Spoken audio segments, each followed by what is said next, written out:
Dr. Andrew Katelaris. I've long been a fan of Andrew's. He's been coming to Nimbin for probably 20 years. I think the doctors kicked you out of being a doctor, didn't they, because you refused to stop giving medical cannabis to people? It's like being kicked out of a bucket of shit, Michael. Okay. Yeah, he'll speak much more frankly about it than me. But he's been working on and researching and practicing with different medical cannabis potions for a long time now. So really appreciate him coming up from Sydney today to talk to us. Here you are, Doc. You going to sit down there? You want to sit down? Sit down, yeah. Sit down, stand up, bend it over. I'll leave you. Okay, thanks for those kind words. Michael's been in this business probably even longer than me. But, okay.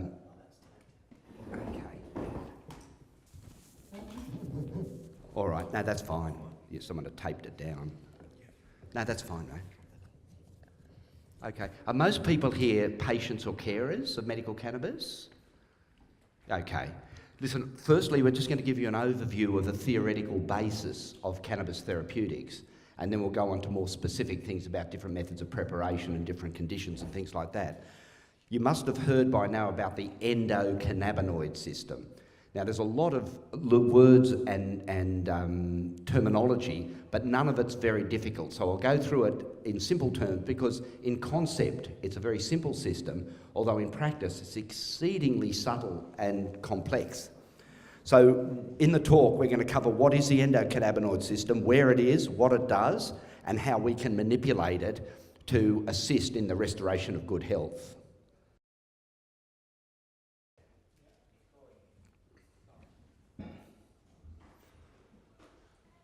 Okay, as you see there, the endocannabinoid system is described as an evolutionarily conserved group of neuromodulatory lipids and their receptors having a diverse variety of physiological effects. Now, when we say evolutionary conserved, the endocannabinoid system is so important, it appears to be present in all forms of life since the sea squirt about 60 million years ago. So it's been there, and because it's so essential, it's there in all the different forms of life, or forms of animal life anyway. Now, what are cannabinoids?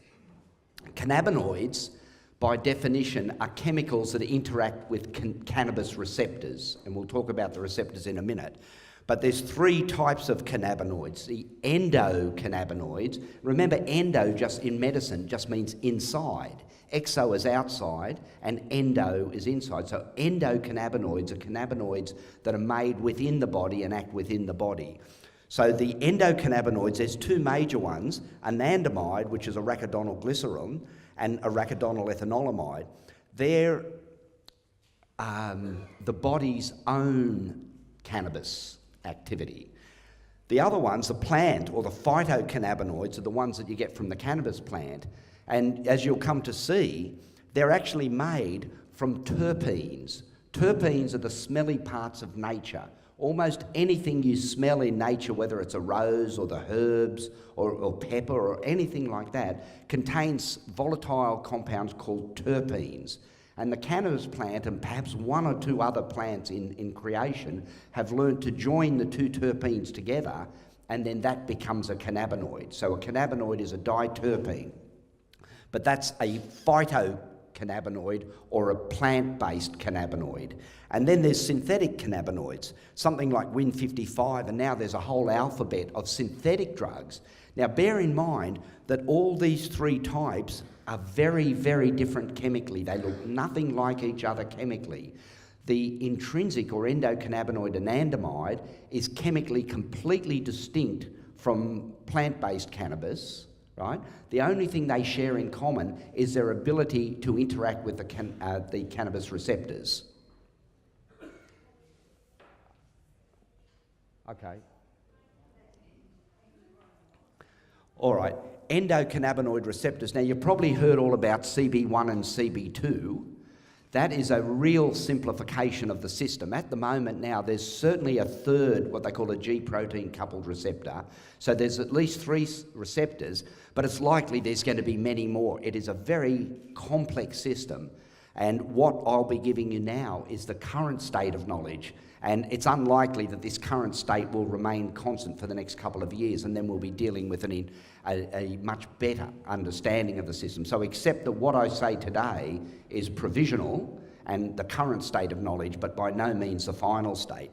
Now, in simple terms, it used to be said CB1 receptors were in the brain and CB2 receptors were widely scattered in the immune system and the gut and things like that.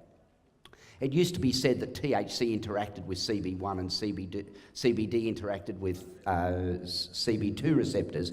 It's nowhere near that straightforward. It appears there's CB1 and 2 receptors on both sides of the brain, and it certainly appears that the CB2, the cannabidiol or the CBN, interacts in an unusual way with the receptors. Instead of binding directly to the CB1 receptor, for instance, it binds further into the receptor, the molecule itself, but it alters the expression that THC does, and that's how CBD actually changes the effect or modulates the effect of THC. All right? But we'll leave that because it's far too complex a system to present the current state of knowledge. There's a whole lot of question marks about where they are and what they're doing, okay? But basically there is a whole series of cannabinoid receptors, and we'll go into a bit more detail on the next slide. They're, especially the CB1 receptors, are widely distributed in the brain, and they're heavily distributed in those centres of the brain that have really crucial functions in the control of appetite, in sexual desire, in all sorts of things that interact with our day-to-day lives. They all appear to be modulated by the endocannabinoid system in a way that's yet not very clear. And the big mystery of the endocannabinoid system is actually how it's run. And I'll go through that very shortly. But that's what makes it quite fascinating. But the message from this slide is that the endocannabinoid system is vitally involved in almost every aspect of human functioning. Okay. Okay, what's the purpose of the endocannabinoid system? Broadly speaking, its role is homeostasis. Homeostasis means keeping things in balance. Right? We have our temperature well controlled. We're not 40 degrees, we're not 33 degrees, we're 37 degrees. We have our blood pressure controlled. We have all these things controlled, and it appears that the endocannabinoid system interacts with the bigger systems or the outside systems. It's a system within a system, and that's why it actually impacts on so many different disease states, because it indirectly influences all the endocrine system, the digestive system and the immune system are all modulated and controlled by the endocannabinoid system. This is fascinating because in the course of my sort of learning with this, as we started treating children for life-threatening epilepsy, what we found was some of their ancillary problems, like their nasal allergies and their food intolerances and their eczema and things like that, started to disappear, which is very gratifying and still yet fully explained. But it's certainly not a simple silver bullet or a magic bullet the way the allopathic doctors push a drug to have one effect. And they're searching around trying to shoehorn the cannabis medicines into their magic bullet hypothesis so a company can then market it and make a lot of money. But what they have to realise is that the endocannabinoid system is a vast system, and interactions in one thing, a perturbation, will affect something else. Now, just go on from that, we'll leave that. Sis?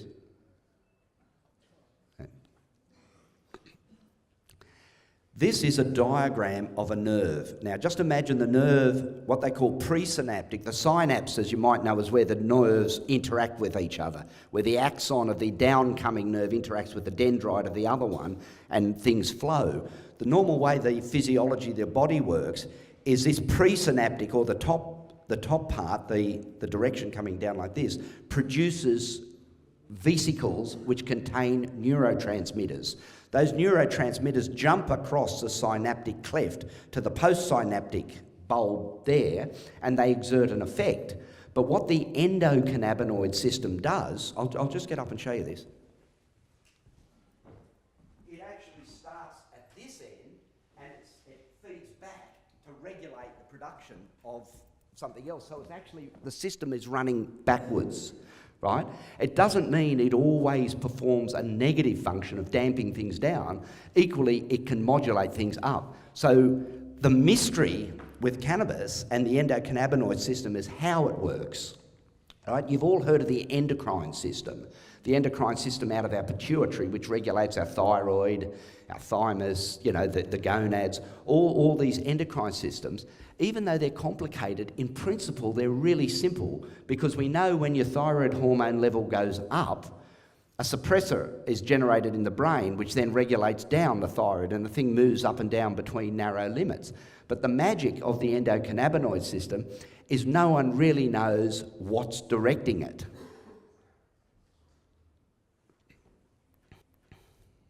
Now, the endocannabinoids, look at this, they're produced as needed. Now, no one, that's thrown in because no one really knows what is calling the shots on the system. But when you actually look at these things with advanced technology like EM microscopes and things like that, these endocannabinoids manifest out of a cell membrane, make their actions felt, and then disappear. And it might all be over in a couple of seconds, right? The whole body is a very dynamic interplay. Nothing stands still in the body. Things are being made and broken down. They're giving responses. They're being upregulated or downregulated, but it's quite a complex interaction. So they're produced as needed. Now, this is where it gets mysterious. He says, just the next one. And to understand the endocannabinoid system properly, you've got to understand what our cells are made of. And the basic building block of our cells is what they call the lipid bilayer, right? Now, it's a phospholipid. See that phospholipid bilayer? Now, break down the words, right? Don't get frightened by the polysyllables. Phosphorus is the red dots, or represented by the red dots. They are water-soluble material. The lipids, represented by the little stalks there, are what they call hydrophobic. They don't like water, and they take whatever they can to get away from water. So when you have a polar molecule like a phospholipid, right, and you mix them together, they self-assemble to form a lipid bilayer. Now you can see why that's the case, because the phosphorus goes out looking for water and the lipids hide from water, and the only place they can hide is within the cell membrane. So that is a very simple idea of a cell membrane, but it belies the complexity of the whole system. Now the next one, please.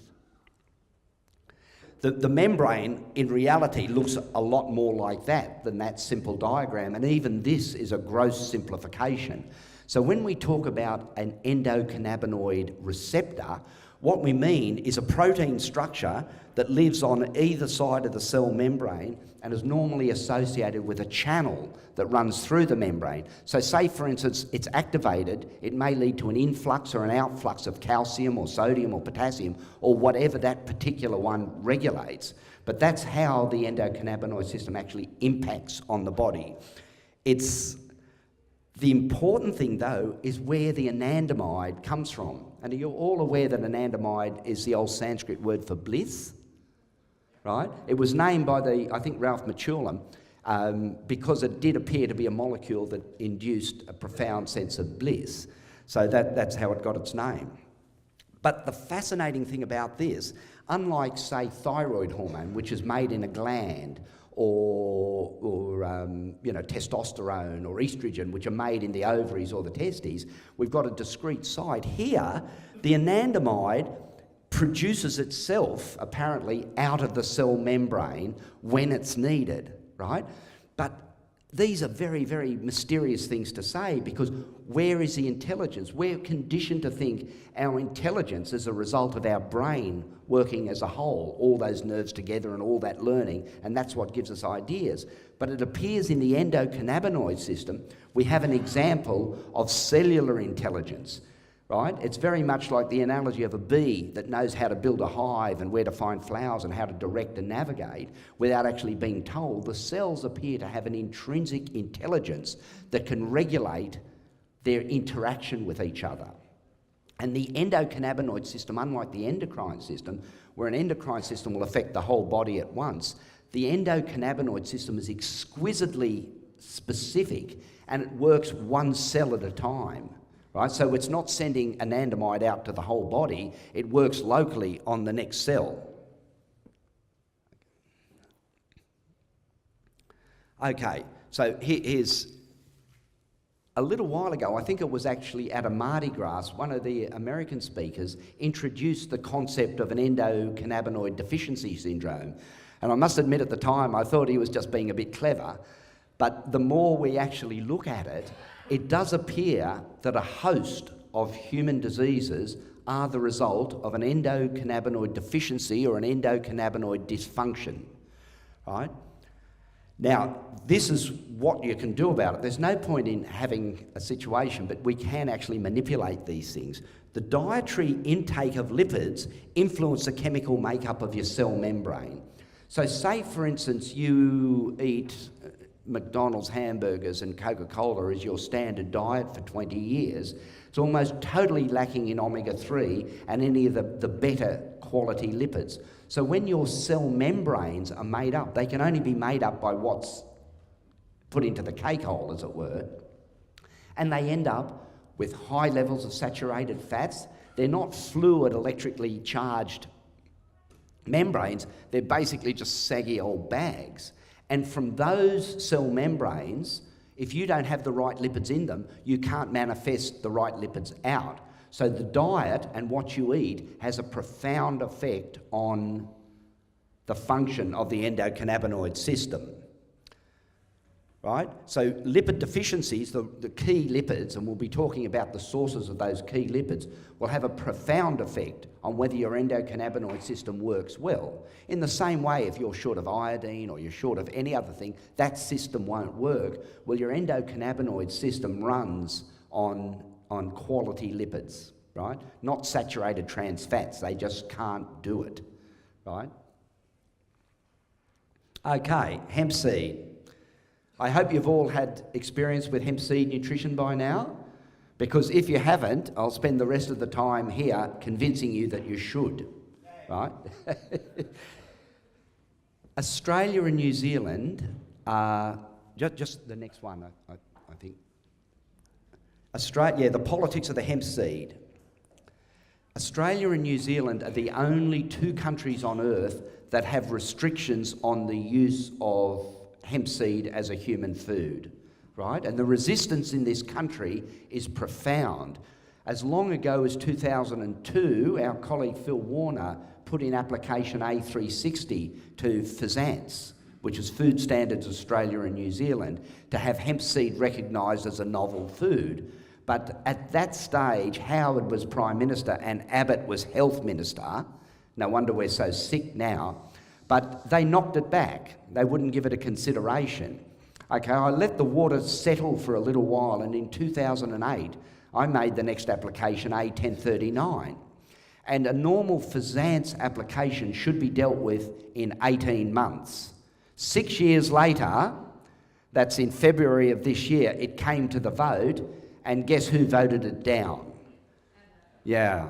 It wasn't only Abbott. Unfortunately, there seems to be an unholy alliance between people cross parties. So we had to get the support of 6 of the states, right? We got 1. Tassie backed us, all right? I don't know why there's such an agreement between Liberal and Labor when it comes to this issue, but there does appear to be instructions coming from a higher level not to let it out of the bag. The good news is we've heard recently that despite the fact that the federal government knocked back our application in February, they're now looking to actually make some legislative change next year. It's not as good as this year, but it's better than nothing, and it does look like we'll join the rest of the world in the near future.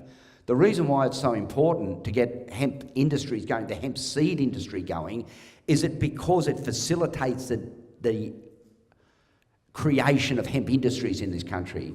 We started agitating for industrial hemp in 1988 because it was very clear then we had a problem with forestry, erosion, not to mention greenhouse effect and all the other problems that are besetting us. They could all be significantly impacted by having an major industrial hemp movement. But to start it from a financial point of view, if we have to build a hemp industry that's going to make paper, for instance, you need something like $200 or $300 million to set up a mill, and we just don't have access to that sort of capital at this stage.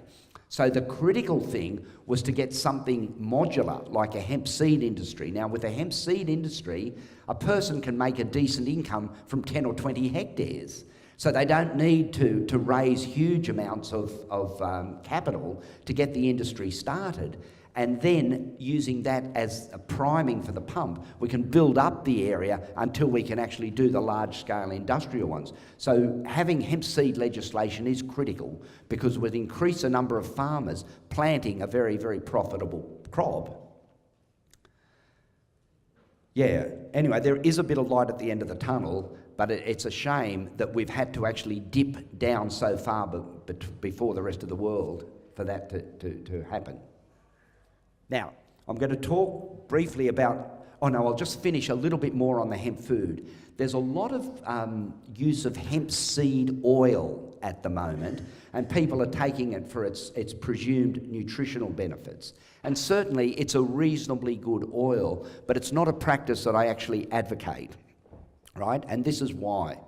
When you take the seed, and remember the whole seed that you saw before, that has not only 30% oil, 30% protein, and a very rich mixture of what we call the cofactors that are needed to absorb omega-3 and utilise it into your brain and elsewhere. It has large amounts of B group vitamins and a lot of minerals, zinc and magnesium specifically, and vitamin E in very useful quantities. So when you eat hemp seed nutrition in the seed itself, you're getting the oil in a pure form, surrounded by its cofactors to assist in its utilisation and uptake.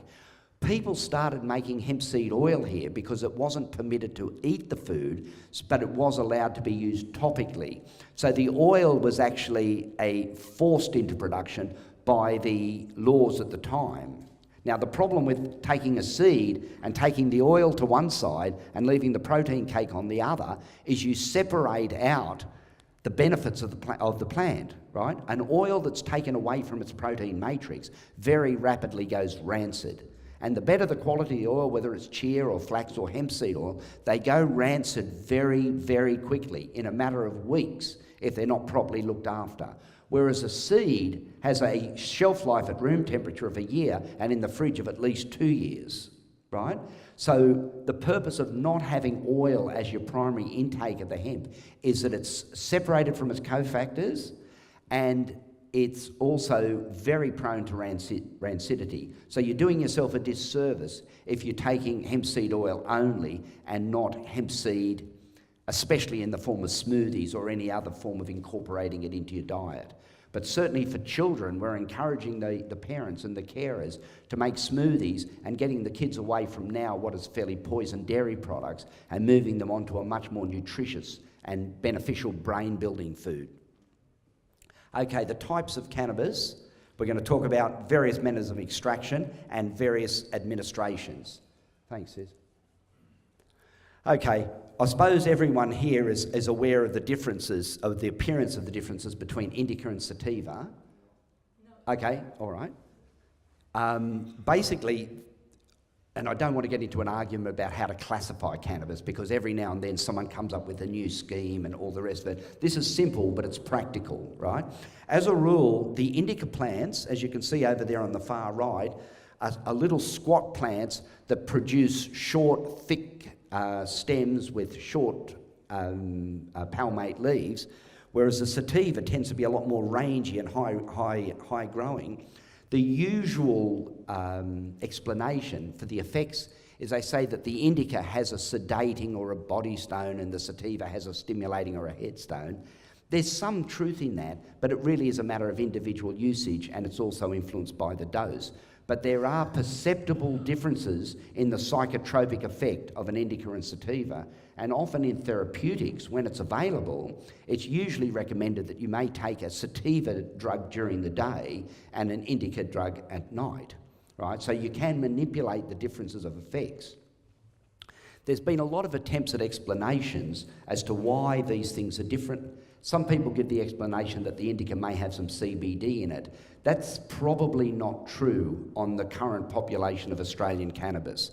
Some years ago, when we had actually access to high-quality analytical equipment at Southern Cross University, we actually took 20 plants from around the place and looked at them, and the Australian drug supply at that stage had 0 CBD, so it was all THC. So the effects, the difference of effects between indica and sativa are probably explained by the differences in the terpenes, which appear to modulate the psychotropic effect at the higher levels, and whether they modulate the medical effects, we've yet to find out, but there are indications that they do. Okay, that's just the same view again, the little indica plant there and the sativa plants there. Most of the drug supply in this country now is hybridised. There's very few pure indica and pure sativa. I was lucky 2 years ago to actually get access to pure indica and pure sativa from a very advanced seed bank, and we grew them out in a farm, and I was determined to do a chemical analysis of both of them and try and definitively work out the chemical basis of the differences. Unfortunately, the helicopter found them before they got to the analysis, and that question is still up in the air, which I wish the helicopters weren't. All right, what's the next one? Okay, the reason for growing cannabis, basically, it's a resin factory, right? The reason cannabis makes resin, no one's really sure. They say it's for protection against UV radiation, it might repel insects. We don't know. Other people say, well, the plant and humans co-evolved. These are all speculative things. But whatever it is, the plant produces these resin bodies called trichomes in the highest density on the flowers of the female. And that's really the reason for growing the cannabis. There is a movement around the place spearheaded by Dr. Courtney in the United States that looks at juicing fresh cannabis leaves. I'm not a massive adherent of that because I do feel that the medical effect of cannabis is a result of the cannabinoids and not something in the fan leaves. But let's take the next photo if you don't mind. Closer up, you can see the terpenes, the little mushroom-shaped bodies. In the case of CBD plants, and this is interesting because we're going to be distributing cuttings from the CBD plants over this summer to give people better access, because our attitude is we don't feel we own any plants or any varieties that we get access to. They merely come through our hands so we can better distribute them. But with the CBD plants especially, most of the CBD appears to be generated in the last 2 weeks of their life. So it's important not to pick them too early because you'll be shortchanging the production of CBD. The evolution of the cannabis in these trichomes varies towards the end. And it really, just like any fruit or other food, it's only best when it ripens naturally, okay? Now, cannabinoid profiles. This isn't very clear, but it's not that critical for the details because the information here is probably overreaching. It's an American site where they claim to have pinned down individual actions associated with individual cannabinoids. I do feel this is overreaching because it's often based on just 1 or 2 experiments or no experiments at all, as much an opinion as anything. But the facts remain very clear that the different cannabinoids influence the overall effect. Now, just to explain it very simply, THC, the major psychotropic cannabinoid, is dramatically modulated when you add CBD to it, right? THC in overdose has a range of side effects, right? I mean, you can provoke anxiety, you can produce paranoia, you can certainly exacerbate short-term memory deficit and things like that. But when you mix some CBD with the pot, even if you smoke it in large doses, you certainly have a psychotropic effect, but you don't have what we call being bent, right? You can still, it's more a gentle stimulation and elevation of mood rather than having things sort of, perceptions distorted. So there is unequivocally an association between the different cannabinoids in terms of how they work. And unfortunately, because we live in a commercially driven world, the company like GW Pharmaceuticals is now trying to pick out 1 or 2, something like THCV, and say this is the one we're going to concentrate on for, say, epilepsy or whatever particular treatment they use. It's not a way forward that I like. I mean, I may be a medical scientist, but at my very heart, I'm also a herbalist. And I really prefer that cannabis is dealt with as a herbal medicine rather than a cash cow for a pharmaceutical company which wants to pull it apart and use it in a least effective way. Okay. Decarboxylation is a concept you've got to get your head around. It's not difficult. In the plant, cannabis, any of the cannabinoids occur in the acid form. Acid, if you remember from your high school days, just COOH, an acid group, is attached to the THC in a plant, so it's referred to as THCA or THC acid. When you heat the plant, especially by smoking, that carboxyl group is removed and you have the full psychotropic effect of the THC, right? It's often said that THCA doesn't have psychotropic effect. This isn't true, but in the similar way to CBD, it does have a mood elevating property. It does have a perceptual change in inducing a change in perception, but in the same way as it doesn't have the same distorting effect on perceptions of time and other things like that. You can still get the flow of ideas, the associations, the lateral way of thinking. THCA has a lot to recommend it, right? Because it can be taken when needed in much higher doses than you can take THC, and it's still an open question as to which one has the major therapeutic effect, right? Whether it's THC or THCA, but I resolve that dilemma in my own mind by saying it's horses for courses. At some stage, you actually have to interact the drug with the patient and whatever their particular disorder is and see how it goes, right? There's arguments for and against different things, but there's no way outside of empirical trials that you can actually work out what's best for one individual person and their particular dysfunction at that time. Because remember, everyone's endocannabinoid system is quite distinct as well, as distinct as they are. So decarboxylation, there is a school of thought that says they use the word activation. Without activating the THC, you don't get the therapeutic effect. I'm certainly not of that view, right? And that's not been my experience. Even in the traditional THC roles of spasticity and pain relief, what I've found is using THCA in the tincture, the patients, I've only used that recently, and I'll go into the production on that soon. The patients have been giving very, very positive feedback.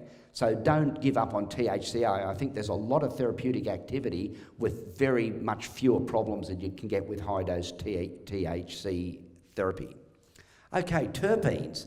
One of the fascinating things about cannabis, remember we said that the cannabinoids are diterpenes, two terpenes are brought together. The terpenes that are found in cannabis are also found in anything else that smells. They're found in mangoes, in roses, what we said, in lavender, in oregano. All these terpenes can occur in the hemp plant. And it's fascinating as to why that is, what such a range of terpenes. But no one has really come to a sort of a clear philosophical understanding of how this all came about and why cannabis is such an unusual and unique plant. But we'll just accept it for what it is. Okay.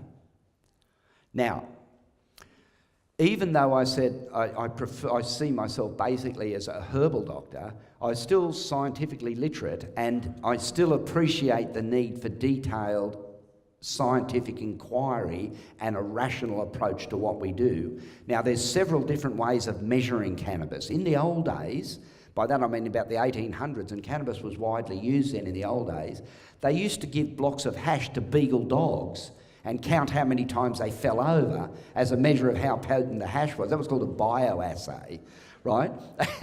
I mean, I don't know, but that's the way they did it. We moved forward a couple of hundred years, and now we have HPLC, or high-performance liquid chromatography. This is a beautiful analytical technique that gives you a very precise qualitative, that means what cannabinoid it is, and quantitative, how much. So when you look here, you can see how they're labelled. We've got CBD on the left, we've got delta-9 there in the middle, and CBN on the far right, and the height gives a measure of the quantity right? So it's a very, very useful technique. In happier days, and most people aren't aware, we made really good progress back in 2002, and a group of activists, myself and a group of activists here from Nimbin, actually got a licence to grow drug cannabis as a preparation for medical.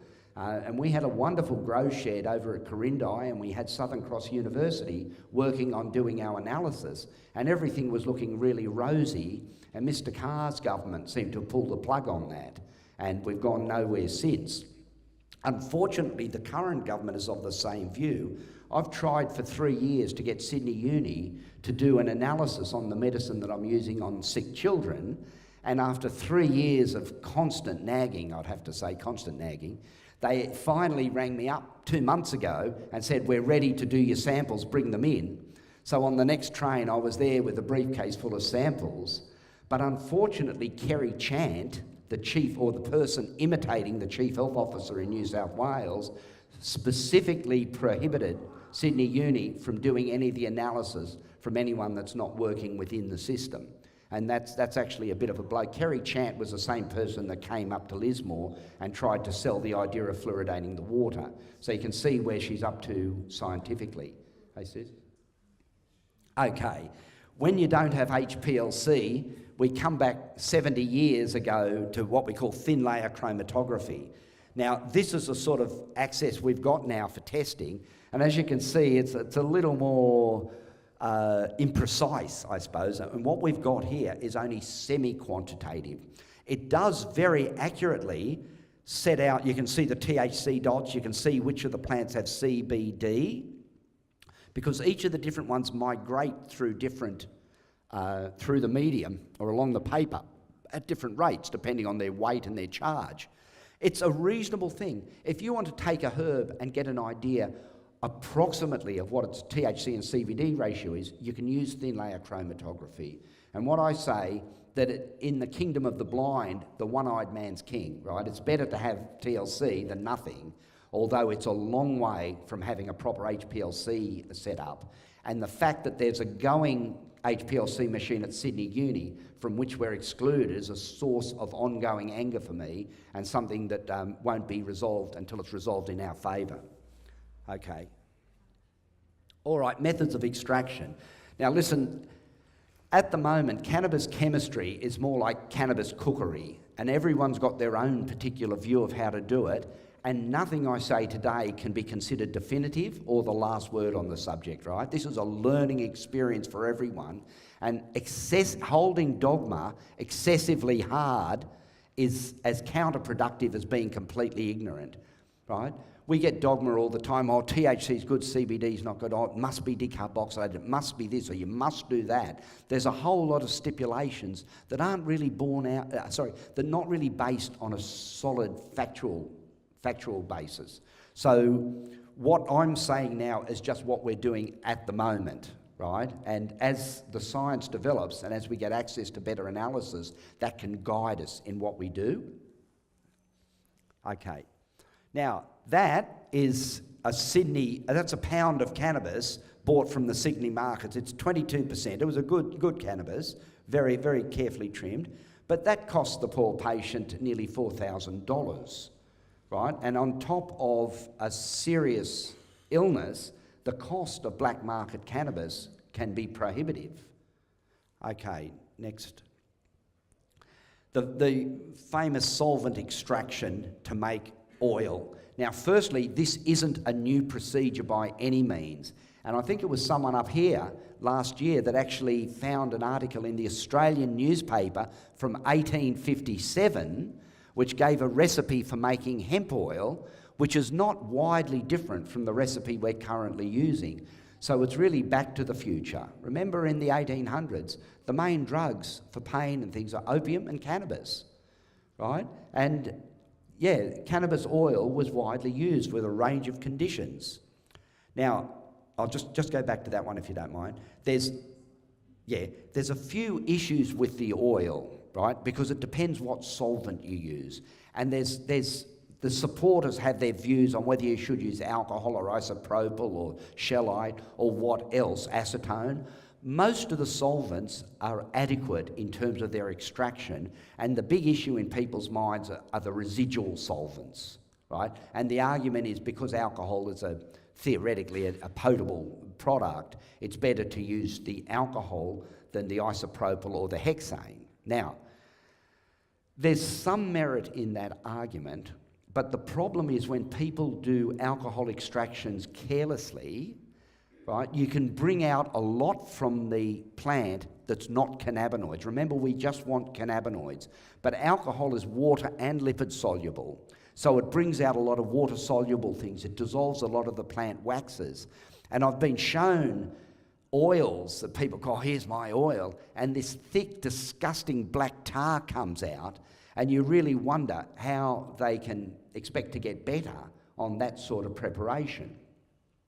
The one thing that I've found quite useful if you're going to do a solvent extraction is to actually put the solvents and the herb in a freezer, right? I'm not against using isopropyl if that's the way it goes. It's not my favourite, and the time that I use isopropyl is if I luckily find myself out in the middle of a huge patch of pot. We actually wash the plants fresh in isopropyl in 20-litre buckets and then evaporate that off, and you can get a very beautiful oil. The quality of the oil can be basically assessed by its colour, right? The beautiful golden honey oil tends to be higher potency and a much greater purity than the black oils, right? Because the black oils are made black by the oxidation of extraneous material because of careless extractions, right? Doing it in the freezer at -4 degrees reduces the extraction of water soluble, but it doesn't prevent it. Okay. This is a sonicator. It's also known as a jury cleaner, and it's most commonly used as a jury cleaner. It really is just a heated metal box that can be vibrated at 40,000 cycles a second. Right, so it's used in the laboratories to assist in dissolving things. Just imagine if you want to dissolve your sugar in your cup of tea, you stir it with a spoon, but you imagine you put it at 40,000 cycles a second, it dissolves a lot quicker. So to make the current medicine we're using in children, the epileptic medicine for children, we basically put 100 grams of our chosen herb. At the moment I'm using Z7, which is a 15:1 CBD to THC ratio, 100 grams of the herb and a litre of oil. Now I mostly use MCT or medium chain triglyceride oil. Now for people who don't know, coconut oil is made up of 60% medium chain triglycerides and 40% long chain triglycerides. Now it's the long chain triglycerides that make the coconut oil go hard at room temperature, right? It also increases the metabolic energy needed to absorb it. To absorb long chain fats takes more metabolic energy and longer time than absorbing medium chain triglycerides. And in fact, MCT or medium chain triglycerides are absorbed passively. So if you just put them on your mucosa or even on your skin, they're absorbed passively into the body, and that's quite a useful way of actually formulating. This form of preparation is useful to make a fairly low concentration. So when I'm providing for, say, a 3 or 4 year old child, we sonicate this up, and I usually soak it for 24 hours, and during that 24 hours we sonicate it 3 times, just to make sure we have the maximum amount of extraction.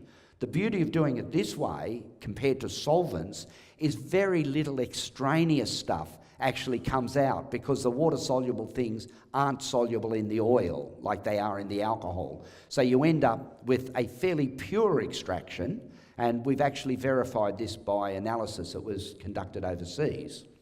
So the sonicator, the reason why I actually developed it was I was trying to give the government something that was so far removed from any sort of suggestion of drug culture that they'd find it easier to go forward with it as a method of production, but unfortunately it hasn't worked, right? Because there is an ideological block. This has got nothing to do with science or genuine concern. It's a malicious ideological block to progress of natural medicines over allopathic medicines.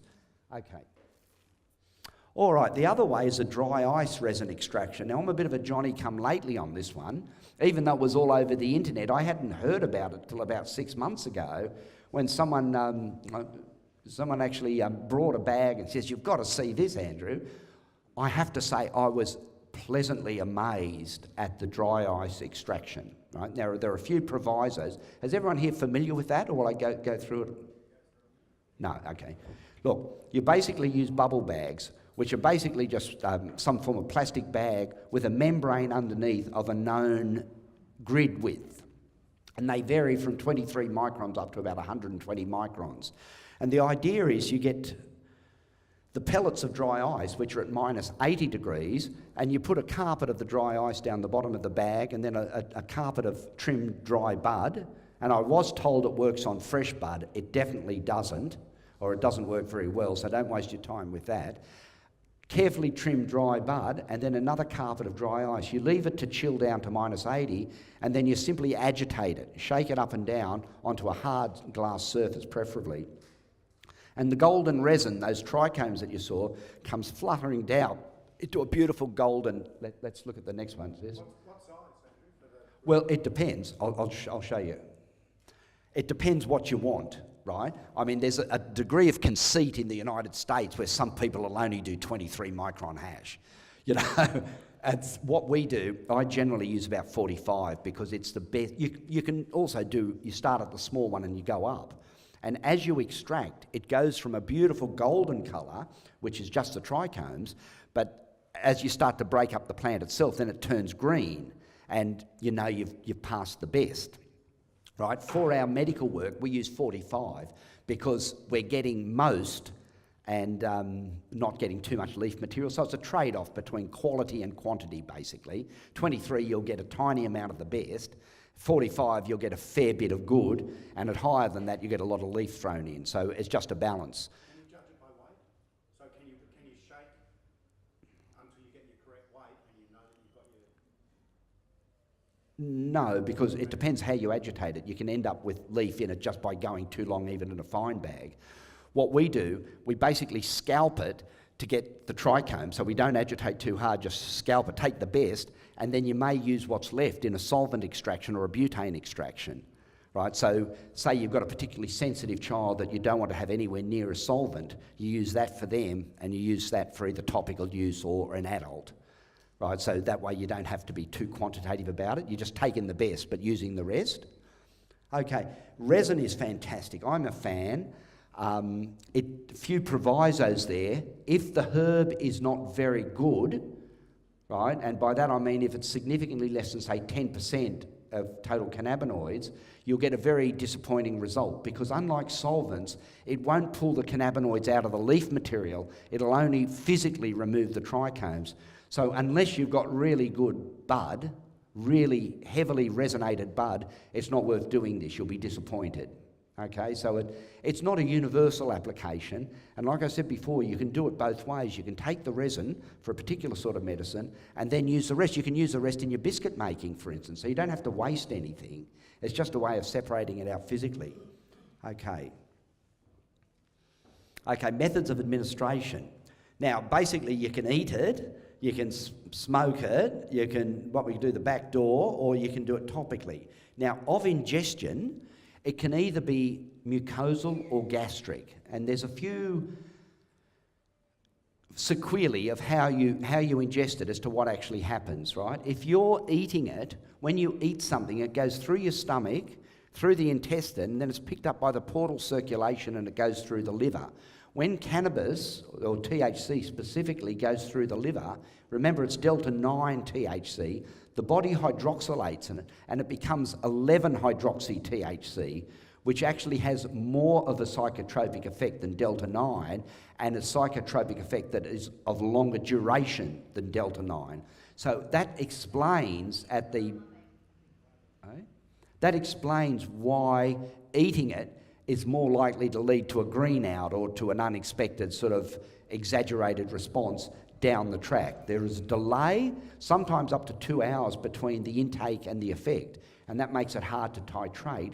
Eating does have a place for people who are on a stable dose and have worked that out over time. So there is a place for that, and there may be a place for the 11-hydroxy, but it's a question of horses for courses and what suits people. Some people do very well on biscuits, others won't do well at all, and you just have to work that out. Mucosal absorption, that's operating on the assumption that if something is absorbed passively through your mucosa, it doesn't go through the liver, but it goes directly into the systemic circulation, so it's not subject to 11-hydroxylation. And often the recommendation is that if you have an oil or a tincture, you hold it in your mouth for as long as possible. And that is the reason for doing that. So it doesn't go through the liver and it's not generated into a more psychotropic effect. Inhalation, I mean, smoking is an interesting thing, right? There's a lot of do-gooders saying, and Bob Carr being one of them, oh, you know, we can't have anyone smoking here. You've got to breathe diesel fumes and all sorts of volatile poisons in the atmosphere, but you can't voluntarily inhale a herb. Now, the theory goes that because cannabis has 400 more times tars and carcinogens than cigarettes, it must be more dangerous. Now, the only problem with that is that it's actually not true. Right? Now, 4 years ago, a professor of respiratory medicine in America, Donald Tashkin, was tasked by the NIH, the National Institute of Health, to prove that cannabis caused lung cancer. Right? This is how unbiased science works in the United States. Anyway, Donald Tashkin was given a budget and said, go out and show us that pot smoking causes cancer. And he did a very, very thorough study. At least the man can be given credit for doing a thorough epidemiological study. But at the end of 3 years, he published his results, and he said not only does smoking cannabis not give you lung cancer, but cannabis smokers have 30% less cancer generally. So it appears to exert a protective effect. Now, the NIH were furious and made Tashkin take his paper off their website, and luckily that provoked enough reaction from people, and now it's back on, and you can check what I say on the web. So I'm not that fussed by smoking. I mean, I smoke myself. I don't consider it a big issue, but it comes down to dose and what you smoke it with, right? There's a big issue with tobacco. What can I say there that's balanced? I actually smoke tobacco, but I'm particularly sensitive about the quality of tobacco, and anything that comes out of a tailor-made packet can't be called tobacco in the same way as a McDonald's food can't be called food, right? It's some bizarre parody of what used to be. And remember, they add things like ammonia to the tobacco to make the nicotine more rapidly absorbed, so you come back and get another packet of Winfield, right? There's a big argument made that the cannabis nowadays is much more potent than it was when the hippies were around, and that's why we're getting psychosis and things. Again, that's not true, because if you're worried about the danger of smoking, it's much better to have 2 puffs of a 15% weed than 30 puffs of a 4% weed to get the same effect.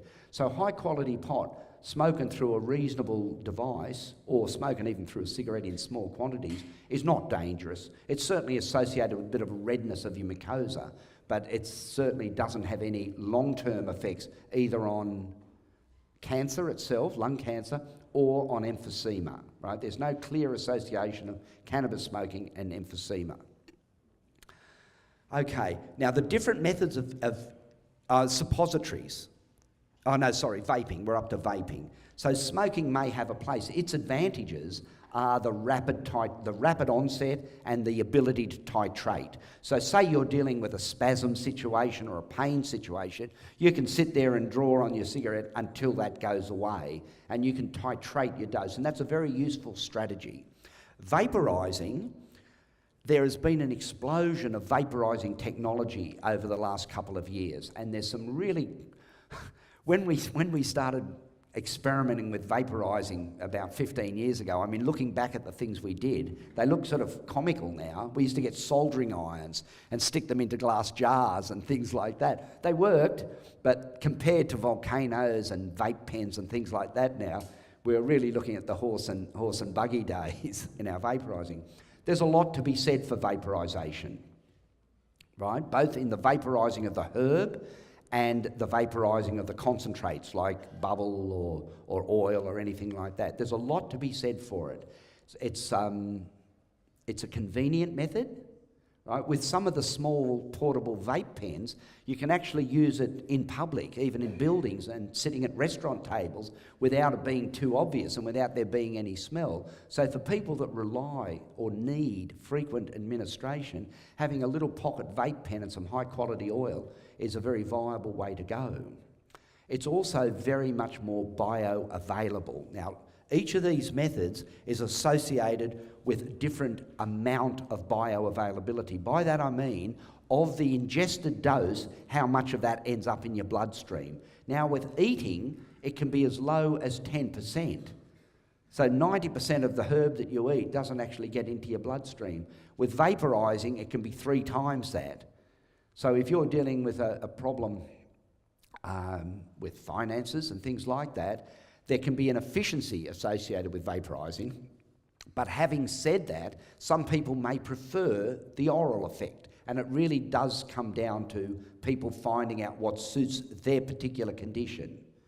You can mix and match them. It doesn't mean you can do one or the other. You might have a biscuit in the morning and vape at night. These things can be worked out by the patient, and the thing that I find most offensive about the way the health system and the political system treat human beings is they treat them like a nanny state. These people are incapable of regulating their own pharmacological intake. That's not true. All the patients that I've interacted with, and there's hundreds now, can very rapidly learn what suits them best. Our role is merely to present them with options from which they can then, by experience, decide on what suits them the best. Okay, suppositories.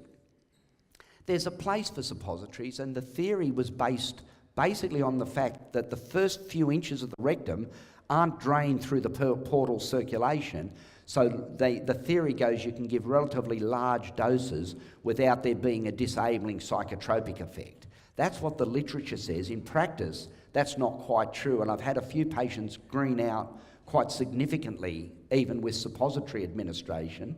Part of the explanation for that is there's only a narrow part of the rectum that doesn't drain via the liver, and if you go a little bit beyond that area, it goes through the liver and it's exactly the same as eating it. But again, it's horses for courses. There's a whole range of preparing, either just using the oil in a syringe or using coconut oil and solidifying the suppositories. For conditions, say for instance ulcerative colitis or Crohn's disease with anal fistulas, that's the way to go. We combine topical application as well as systemic treatment. Topical is an undeveloped resource. It's very obvious now that the cannabinoids can be absorbed through the skin, especially when they're complexed with medium chain triglycerides and possibly with other oils.